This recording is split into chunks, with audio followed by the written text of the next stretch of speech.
Welcome back, you guys. I hope you're having a great day. Today, we're going to be doing a very short review on the American Revolution. But I want you to pay attention because during the video, I'm going to give you two answers. Those two answers that I'm going to give you are for your exit ticket at the end of the video. You're going to have to take one. Okay, so remember, I'm going to give you two answers. First and foremost, the king is broke. After the French and Indian War, remember that England was in huge debt. So they're going to start trying to make some money so they can pay that debt off by taxing the colonists. It's time to pay up. King George and Parliament are going to start taxing the 13 colonies. Pay up, suckers. What are taxes? Taxes are ways that the government can collect money from its citizens to pay for things that people need. Examples are education, military, law enforcement. That's right, guys. I hate to break it to you, but thanks to taxes, you're here with me right now. Sorry, I didn't mean to ruin your day. Here we go. What is the king taxing? First of all, we went over the first tax, which was a tax on sugar. So now the colonists were forced to buy only sugar from the British, which, as you know, the colonists did not like. Then we have the Stamp Act, all right? That is a tax on paper, any paper, whether it's, you know, playing cards, marriage certificate, it did not matter. If it was an official document, it had to have a stamp. It is part of the reason why the Sons of Liberty are created. And last but certainly not least is the Township Act. This tax had multiple things that were getting taxed, like glass, tea, paper, and lead. Remember, the colonists were not happy at all with all these taxes, especially because they did not have a voice or a vote in the matter. I do declare. The king had heard all the protest, and the king had had enough. So England passes a law called the Declaratory Act. All right. In that act, the king is pretty much telling them that he is their king and England can tax them and do whatever they want with them because they are only colonies. Okay. So pretty much he's saying he can rule them without their consent. And we all know that the colonists love to hear that because they were not self governing themselves. Totally joking.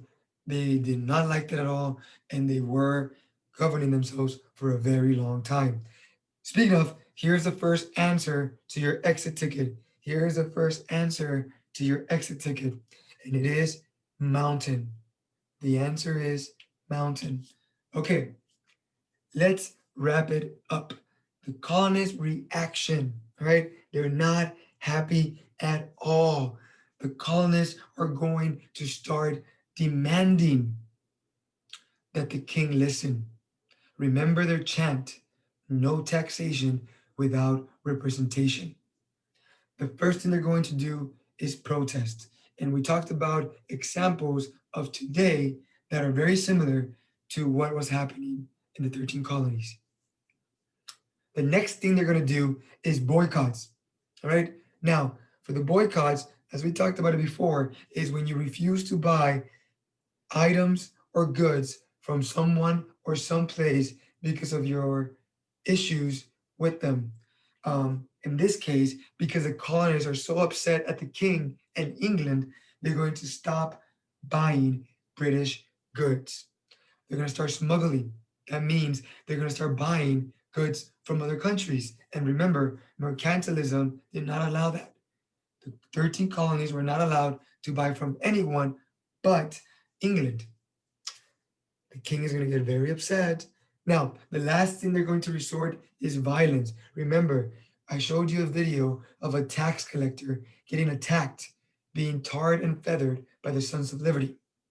And this is just some of the examples that are going to be um, very dominant in the 13 colonies because they're all very upset. So they're going to use violence to express that anger. Ooh, the king is mad. All right. The king is tired of the colonists smuggling goods from other countries, not paying for taxes. All right. They're not listening. So he's going to send his officers, his soldiers, to, to the 13 colonies, and he's going to pass a law called the Writs of Assistance. The writs of assistance allowed British officers to search any location for smuggled goods. That means that British officers could go into anybody's home in the 13 colonies and invade their privacy. Okay, go through their stuff and try to find smuggled goods. And again, this is a huge invasion of privacy. And this is just the many things that have led to this moment that we've been talking about, which is the American Revolution. All right, we're getting closer and closer to the colonists declaring independence. All right, guys, thank you so much for joining. And here is the last answer for your exit ticket, and it is dog. All right, the answer was dog. And I already gave you the first one. And if you missed it, go back and listen again. All right, see you guys next time.